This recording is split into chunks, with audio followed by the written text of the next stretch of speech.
right, let's start. All right, and am I looking at you or am I looking there? Because this is different. Normally I do it there and I can't look in the camera. The producer sits just, and this will be good for you because if you ever do this, the producer stands right here, so you look right there. You know. Is that weird?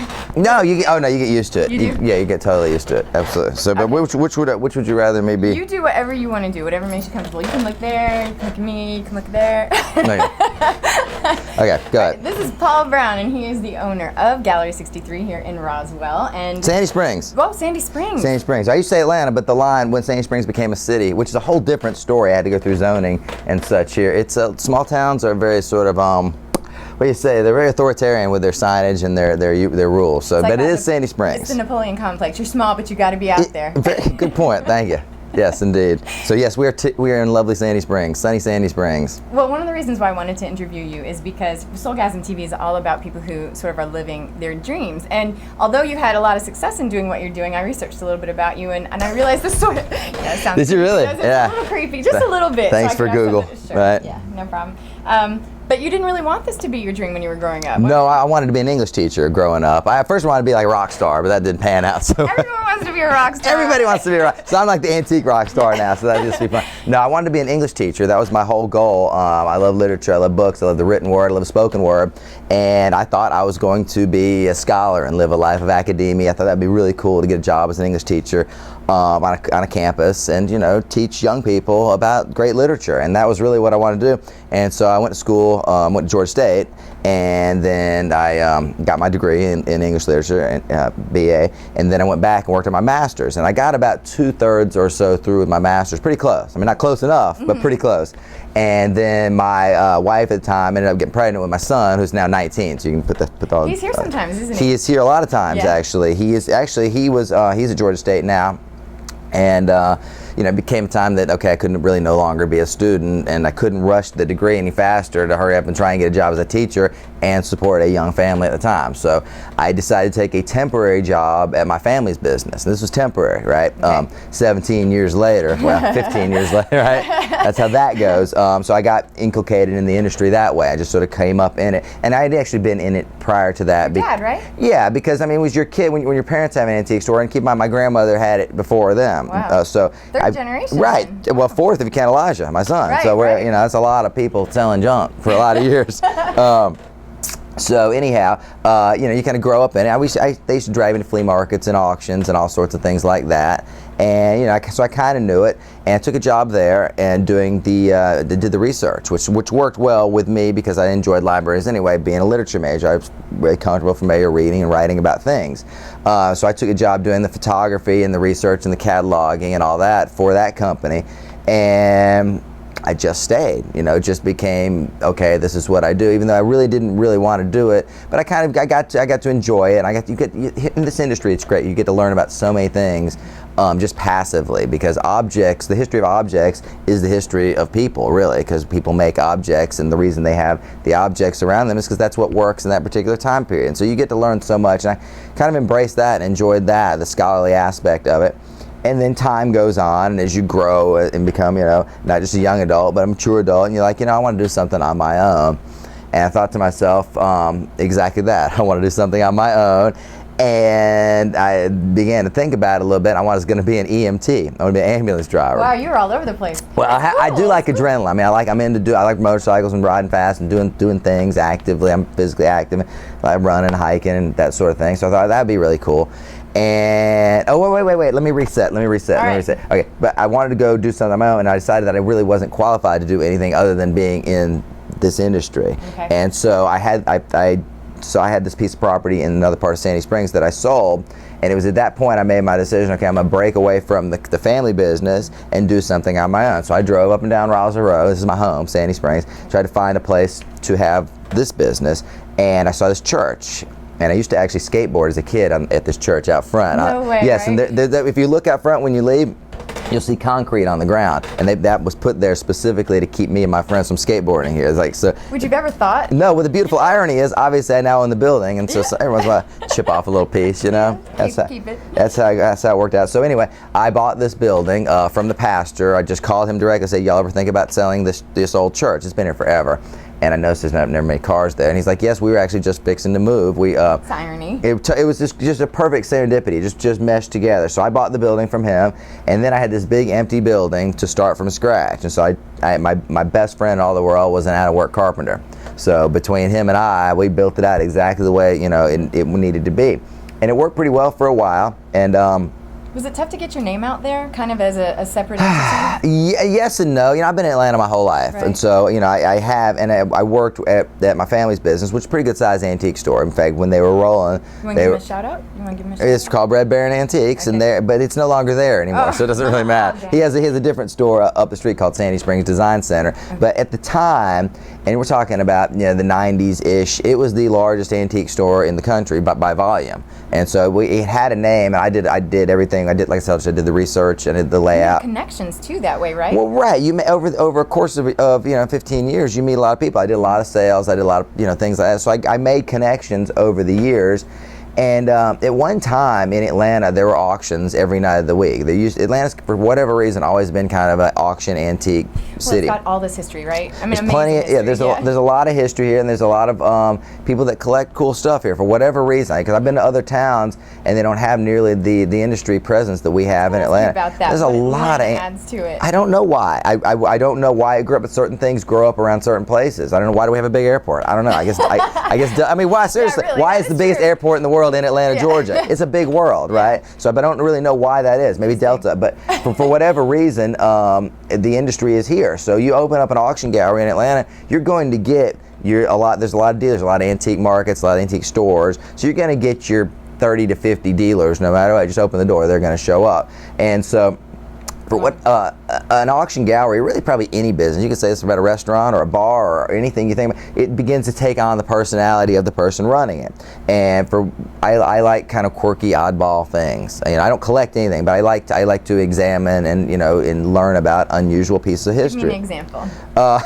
You walk around through the store. I don't do a lot of furniture. I do collectibles. So you've got old country store memorabilia. You've got old dental equipment. You've got what I'm saying. You've got I'm trying to think of all the things we've sold. My God, I go through the website. But I'm not like the traditional antiques dealer. I'm not really big into a buffet or an old cupboard or tables and chairs. I just don't really care about wood thing. I mean, I got this old creaky chair that I am. This is the best interview chair in the world, isn't it? I was thinking that, but I'm hoping this might. This is not a good interview chair. So, I know, right? But when you move on to your career and you select your setting, you won't be picking chairs like this. No. Yeah, right. So anyway, where was I? I'm completely ADD, so I got about 19 things going on. This is where we were. You were talking about how you took on the personality, the place took on a personality. Right. So for whatever reason, I became almost like a go-to guy to get rid of your weird stuff, because there's no book value. There's a book value for diamonds, there's a book value for cars, there's a book value for lots and lots of things, but there's no book value for unusual objects and collectibles. It's just whatever somebody will pay for it. Right. And I get asked that time and again because of Auction Kings. What's this worth? I get stopped at the gas station, stopped at restaurants. Hey, I got this thing. What's it worth? Right. And the answer is always it's worth what somebody will pay for it. It's not worth what an appraiser says it's worth. It's worth what somebody's willing to write a check for. No one wants to hear that, though, do they? You know what? Some people can embrace it. Other people always think that their stuff is worth more than it really is. Mm-hmm. But you got to find the person to write the check. Mm-hmm. So, and we have this basic. It's true capitalism. That's what I love about the auction. It's just capitalism. It's buyer and seller. All I'm doing is providing the market and bringing them together. But you have an emotional component to that. I mean, when you look at business, there's just business, and then but there's huge emotion involved. There's emotion involved in an auction in general, and there's emotion involved in pieces. You're right, because like I said before, pieces really tell the history of people. Mm-hmm. So, and people bring me these really cool things that they've had, and they've got their story attached to it, and the story will help sell it. But an auction is two parts. It's pure capitalism. It's supply and demand. We have this. These people want it. Yeah. Somebody's going to decide what it brings. And the other part is kind of emotional and impulsive. It's almost like supermarket checkout. And you really want the People magazine? No, but it's right there, and you grab it. You really want the gum? Well, They know that I'm going to do that too. That's what happens at Target. I look around, I'm like, dang, okay, yes. Well, there's a reason that things are marketed the way they are. How much of that competition of I am going to win this? You know what I mean? The emotion in this auction. How much does that affect your business? Well, obviously, I try and play that up. I play up the sort of the fun aspect of it, the competition, the thrills, the chase, and to a true collector, which I am not. I don't know if you collect anything, I don't. But people that collect things, they have a passion for them, and it's deep. And if you don't have that, you don't really comprehend it. But I somewhat comprehend it because that's a lot of my clientele, and they want it, and they're in their head. You can watch them; they're tripping out. They're going, "What if it goes too high? What if it goes too high?" But the seller, on the other hand, is saying the same thing. They're like, "Oh, what if it goes too low? What if it goes too low?" And that's what the cool drama is. It plays out. There it is. And I call it theater of capitalism. That's what it is, because we've got the stage, we got the lights, we got the PA, we got the audience, we got the players, which are really effectively the auctioneers and myself, and it becomes entertainment. Right? So how did you actually, let's talk about Auction Kings and how that happened to you. What was the story behind that? I've lived a very sort of serendipitous life. It's kind of like the church thing. I drove down the street and called the pastor. He's like, yeah, we were just having sex. I was, about 2.5 years ago, I was here in this very building. In fact, I took the call in this very room, which is kind of cool. This is the room that I go to because it's quiet here. Yeah. And it's a production company from LA called Authentic Entertainment. I'd never heard of them.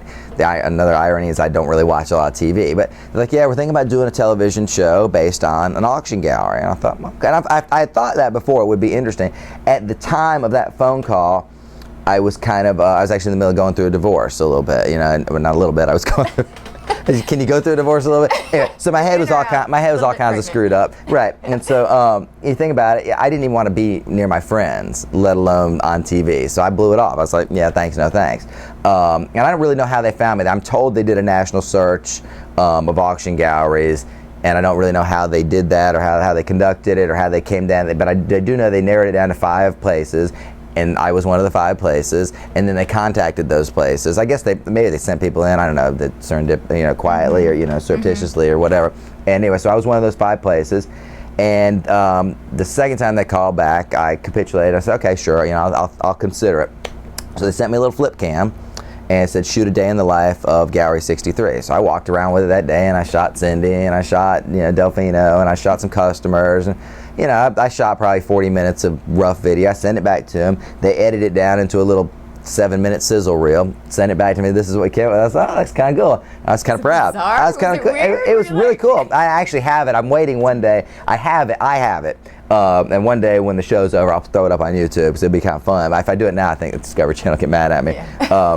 But I have it, and. You could auction that. So I sent it back. Though they took it to Discovery. I think they probably took it. I don't know if they took it to just Discovery or a number of different networks. I'm not sure if how it works because this is all out in LA and I'm here in Atlanta. And sure enough, I get a call back again that they've got some interest in it and they'd like to come out and shoot a pilot episode. Okay, sure, whatever. So they come out with all these sticks and lights and cameras. Did it freak you out? What did that feel like? It felt kind of surreal, but it's that whole Andy Warhol thing where you almost have this thing we have 290 gazillion channels and and the internet and everybody needs content, and it's almost like in the future everybody will be famous for 15 minutes. So I thought, maybe this is my 15 minutes. And my original thought really was just not to have a TV show. I'm sort of the reluctant TV personality, but just to promote my business a little bit. So I thought, in worst case scenario, kind of like I'm sitting here with you, right. Worst case scenario, somebody will see it, and maybe they'll come in and buy something, or at least get your name out a little bit. And so I agreed to it, and they shot the pilot episode, and it was a lot more of a production than I thought it was. I thought it was going to be very simple, maybe much like this. As it turns out, it's lights, it's sound guy, it's 3 different cameras, and they shot it. And they went back to Discovery with it, and it never saw the light of day. I'd like to see that episode, actually. It's kind of fun. And that was 2 years ago, right? No, God, that was coming up on 3 years ago. 3 years ago, yeah. And so they went back to market research with it, and they liked it. And they immediately then ordered 26 episodes, and thus Auction Kings was born. That was originally called Bitter Rivals. Oh. Strangely enough, they changed it. I don't know, bitter, like bitter, but bitter. Oh, little pun. I get it. TV loves a pun. Yeah, they do. So it was Bitter Rival. In fact, it was Bitter Rivals up until 2 weeks before it aired. And they changed the name Auction Kings, and they gave us the air date, and it was October of 2010. Where were you when you saw this episode? What were you doing? Oh my God, are we kidding me? It was like appointment TV. Let me tell you something, okay? Because there was 2 different schools of thought. One school of thought was I should have a big party, invite all my friends, but I didn't know what it was going to be. And you know how editing is. If you're in this industry, you want to be in this industry, they shoot 200 hours for a 22-minute show, so they can edit. I mean, they can. And I didn't really know. I felt pretty comfortable being Discovery Channel, but then again, you know, I've watched plenty of shows. You know, the reality-based shows. They edit you any way you want. Have you ever had an episode that you didn't like how it came across, or how you looked, or something like that? You know, how much control do you have? Yeah, I don't have. Well, I'll tell you what. There's two ways to answer that. A, I have eminent control because I can say and control myself and say and do whatever I want. B, I have zero control because sometimes I can't control myself, so I'll say something wrong and hope that they won't put it in. But you know, it is Discovery Channel. It's not Bravo. I don't want to like throwing about that, but it's not like a lifestyle kind of show where they're looking to follow me around to a bar and getting fights and have a bunch of. It's not like Real Housewives of Atlanta. Right, and that was hitting sort of just as I got my show, and that's what I was thinking of. Oh my God, I don't want that. Yeah. I really don't want that. But you know, my production team, Jeff is the EP showrunner, and I mean it doesn't behoove them to portray any of us or any really, and not that I'm saying we do a ton of stuff and they cut it out, but you let a cuss word fly or something, you might make an off-color comment. We all do. We're all human, but they edit it pretty nicely, and thank goodness, right? Yeah, and it's been good, and we immediately received pretty good ratings, and good enough to get a second season, and then good enough to get a third season, and then good enough to get a fourth season, which is what we're on currently right now. Well, how has this affected your business? It's changed it. It's made it grow. It has grown. I'll give you that. It has grown probably. I would guess we're somewhere around 40% higher, wow. which is not bad at all. Huge. Yeah, it's huge. But it's changed it because I used to have. The auction business is like this. It goes up and down, right? I mean, it's just like a heartbeat on a monitor in the hospital. It goes up and down. With the Auction Kings now, every one of my auctions is pretty good. It's stabilized the line. So what it's done is, instead of, I used to sell, I'd have 1 or 2 pieces per auction that would break 20 grand. I mean, you know, pretty high-end stuff. I don't really have that as much now because it broadcasts to America, middle America, so I get a lot more. I sell a lot more $500 pieces now. And what's great is the pieces that used to bring 100 are now bringing 300, and that's where. Exciting. And of course, I come into work and there's probably people down there right now that drove here from Cleveland or drove here from Nebraska or drove here from wherever, and they want to talk and Do you love that aspect, the meeting of the people? I mean, how much is that? I do. I try. I think of it as an honor. Like, they can watch anything, right? I mean, there's a lot of channels. You know this, yes. And they've chosen to watch mine. They've chosen to drive here. And so I try and accommodate them the best I can. You know, Nice. I smile and take pictures. Are there times where it grates on me? Absolutely. But I'm just human. You know, sometimes I'm really busy. I'm right in the middle of something. How are you feeling right now? Right now, I'm good right now. I'm good. I had an auction 2 days ago, Sunday, and I have another one tomorrow. This is my busy week. Do you normally do that? I thought you had one once a month. No, I do a big one on Sunday, and then a follow-up one on Thursday. But this particular Thursday is my son's birthday, so I didn't want to have an auction on his because he works, and I thought I'd give the day off. So we backed it up. I thought so, right? That's how you go. So I backed it up to Wednesday, and we're gonna do it. And so. I'm busy, but you know, it's not crazy busy. I'm still not a workaholic. I don't work to live. You know, I mean, I don't live to work. I don't live to work. I guess I do work to live. We all work to live, but I don't live to work. What do you do when you're not here? What's your balance besides running? I know you said I love to work out. I love to play. I love to ride bicycles. I love to go to the gym. I love to just be outside, a kayak, and What do you just. think people don't know about you? You know what? You know how people have this view of you. I don't know tell me what their view is. What do you think? I have no idea. You know that this is what when you, let's say someone sees you at the grocery store and they're like, oh my God, that's so great, and they have this view of who you are. Yeah, What do you think they don't know? I think they think that.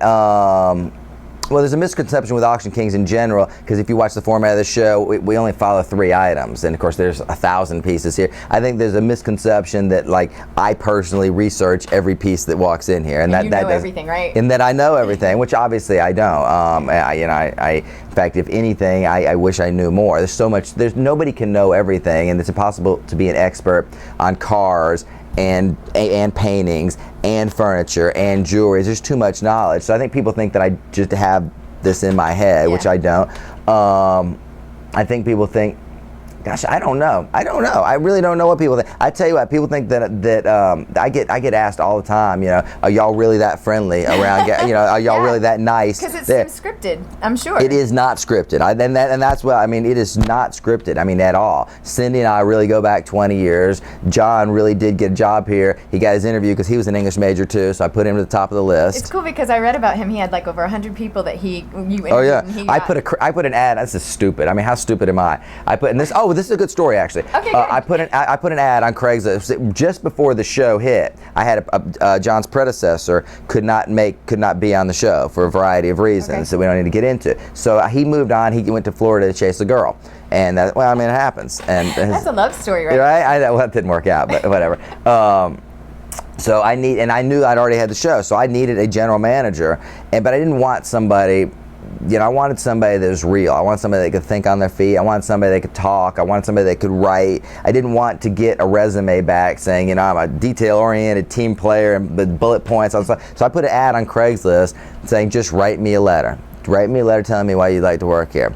And so creative. I got a gazillion resumes, which I didn't even open. I just summarily trashed them. See that? And there was down to about 100 people that actually followed the list, and John was one of them. And then I read through it for like punctuation, because I'm a literature guy, and not that I'm a stickler for it, but I think a grown person, a grown man, or grown woman should be able to write a paragraph without a screw up. I really do. I don't think it's asking that much. I'm a communication major. I agree with you. I don't think it's asking that much. So that whittled the pile down even more, because for some reason we can't write anymore. It's interesting. Bugs the hell out of me. That's true because of texting, and that's a whole other issue right there. People don't really take the time to write, even handwritten things. I know, and I think the written word is so beautiful, and the English language is so. There's a reason why English continues to grow, and every year the Oxford English Dictionary adds 1,000 words, is because our language is dynamic and fluid, and we should be able to use it. And we have metaphor, and we have simile, and we have all these things that we can use with our language to get the point across. I bet you didn't even think about how, or the person that was considering being here is not really thinking, I have to have a certain level of intelligence in order to be part of Oxford. Right. Well, everybody wanted to think that they knew about antiques, which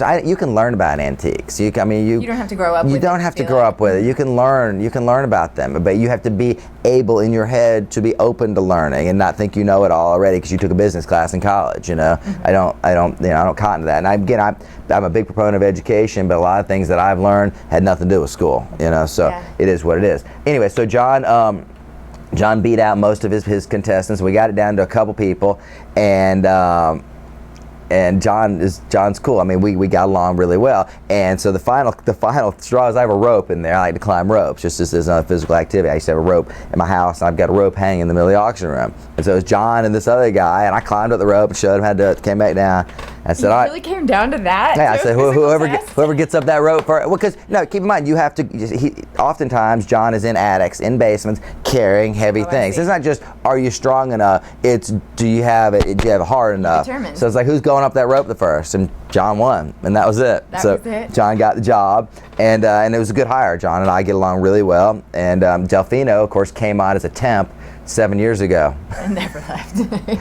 He really can't fix anything. I mean, Delfino, in a different set of circumstances in his life, should have gone to MIT or something. He should have been an engineer. Wow. I mean, he's got that kind of head. It's wonderful he can play that out here, though. Oh yeah, because there's a lot of stuff that needs fixing in an antique store. But I mean, if that air conditioner breaks, he can fix it. If your car breaks, he can fix it. He took apart his iPhone. Who does that? Nobody. Nobody. I didn't even know they did come apart. But he took. You can't take the battery out. He took it apart and he fixed it. And so he really can fix anything. I want his number. And we got right. No, everybody does. Yeah. Everybody does. Delfino's a wizard. How about you tell me about the weirdest thing that you ever auctioned?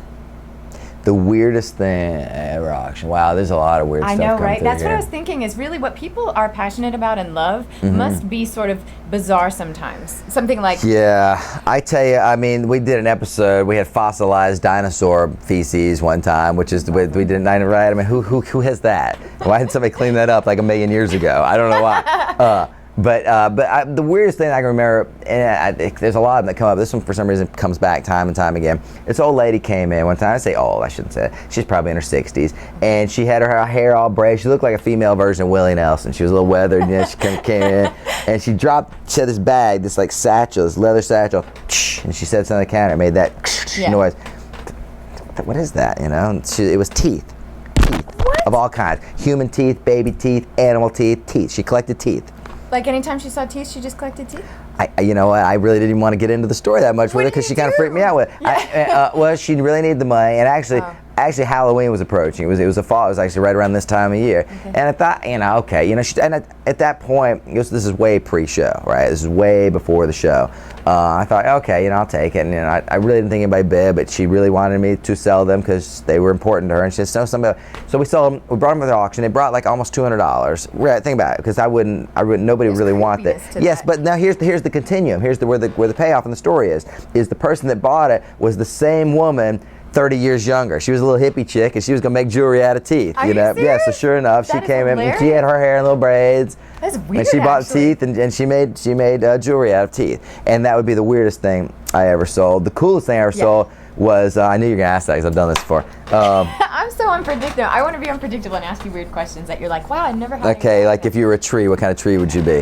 Right, like that. Well, yeah, or no, dwarf. If I was a dwarf, I'd be the dopey, sleepy, sneezy, grumpy doc. Dopey, not sleazy. dopey, sneezy, grumpy, doc. I lost one. Bashful. Happy.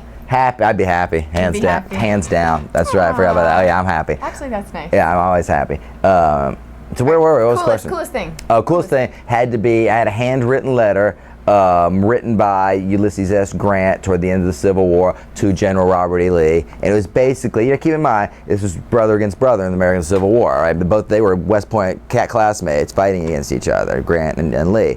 And this was, and they had families fighting on both sides. And so it truly was a terrible thing. Anyway, so toward the end of the war, and then war was handled then by gentlemanly, and they would correspond with each other, explaining how it was going to go down, how was the surrender going to go down, and Grant wouldn't want Lee to be dishonored, and if Lee had won, he wouldn't have want Grant to be dishonored because it was an honorable time. They were honorable gentlemen.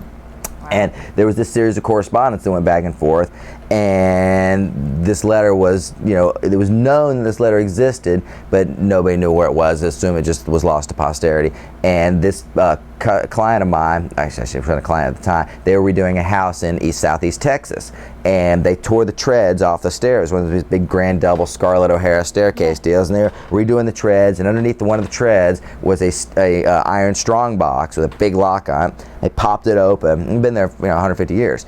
And inside were stacks and stacks of Confederate notes and $100 bills and bonds and things, and this letter sealed in the top, right? All right, really. And the letter was from Ulysses S. Grant to Robert E. Lee, and I don't know how it got to be at this place, but it did. When you saw it, did you go, oh my God, oh my God, oh my God? Well, no, it gets better because we had Shelby Foote, who's now since passed. He was sort of the preeminent Civil War scholar. In fact, he did the PBS series, The Civil War, that was done to high acclaim. And he authenticated on his letterhead, telling us what it was, put the letter in context. And it was so cool. I'm holding this, like, wow, this is really cool, right? Here. And again, because remember, I've already told you, I like the written word. Yeah. I would rather have that letter than any number of hard, solid, physical, gold, shiny things. Do you want to keep things that you see sometimes? No, because I'm not a collector, and if I'm bad with losing things because I'm ADD. If I have something, I will probably misplace it, and I'd hate to misplace that. I do have Lady Diana's pearls that I bought for my wife. Yeah, you're a nice man. Yeah, she has those. And wait, sorry, I interrupted your story. So what happened after that? They came here. How much did it auction for? Do you know? Brought $67,000 plus a buyer's premium, and my buyer then had it.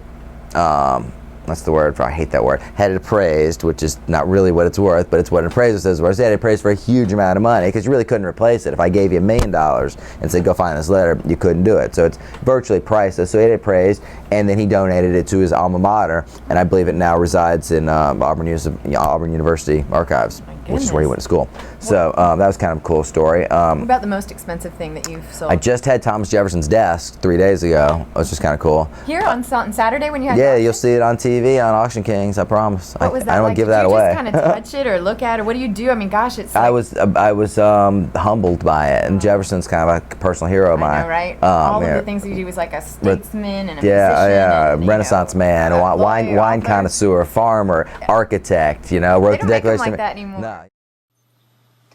It was really, really cool to talk to Paul from Auction Kings. Doesn't he have great energy? And isn't it interesting to think that someone's life can just be kind of going along and all the right pieces kind of come into play all at the right time? I think that is so cool. And I love that one of the questions I asked him at the very end that didn't get to be in the video was, what would you want people to know? And he said, I wouldn't do this for money. Don't do anything just for money. Because he said, I've had lots of money and have been miserable, and not very much money and been really happy. So I like that idea, because to me that's kind of like what Soulgasm TV is about. What makes you feel joy? And maybe it is lots of money, but are you compromising something in yourself that eventually it won't work after a while? So anyway, I thought it was really interesting, and if you're interested in more information about Auction Kings, you can go to gallery63.net. That's their auction website, and also go on Facebook. Auction Kings has a fan page, and you can find out what's going on and find out everything you need to know about Auction Kings. And if you're ever in Atlanta, obviously, stop by and say hi. You can look up their address. And I want to thank them. They were so gracious to me, everyone there, letting me come and interview and take some time away from their very busy schedule. So thanks for watching another episode of Soulgasm.